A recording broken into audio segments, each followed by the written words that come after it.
తీసి దానికి భారీ ప్రమోషన్లు జోడించి సినిమాకి క్రేజ్ తెచ్చుకుని రెట్టింపు లాభాలు తెచ్చిపెట్టడం ఇప్పటి లేటెస్ట్ టెక్నిక్. ఉయ్యాల జంపాల సినిమాకి నాగార్జున అదే చేశాడు. అన్నపూర్ణ స్టూడియో సంస్థపై అతి తక్కువ బడ్జెట్లో నిర్మించిన ఈ సినిమా మంచి లాభాల్ని సంపాదించుకుంది. ఇప్పుడు మరోసారి నాగ్ అలాంటి స్కెచ్ వేస్తున్నాడు. కొత్త వాళ్లతో నిర్మలా కాన్వెంట్ అనే చిత్రాన్ని రూపొందిస్తున్నాడు నాగ్. టైటిల్ భలే క్యాచీగా ఉంది కదూ. పైగా నాగ్ నిర్మాత అంటే ఈ సినిమాకి విపరీతమైన క్రేజ్ వచ్చేస్తుంది. ఇంకో విషయం ఏమిటంటే ఈ సినిమాతో శ్రీకాంత్ తనయుడు రోషన్ కథానాయకుడిగా ఎంట్రీ ఇవ్వడం. శ్రీకాంత్ తనయుడు తొలి సినిమా అంటే అదో స్పెషల్ క్రేజ్. దానికి ఇంకాస్త స్పెషాలిటీ యాడ్ చేస్తున్నాడు నాగ్.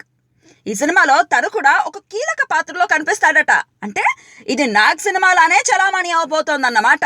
₹1,00,00,000 వ్యయంతో సినిమా పూర్తి చేసి భారీ ప్రమోషన్లు కల్పించి విడుదల చేయాలని ప్లాన్ చేస్తున్నాడు నాగ్. అలాగైతే కనీసం 10 నుంచి 15 కోట్ల వరకు ఈ సినిమా బిజినెస్ జరుపుకుంటుంది.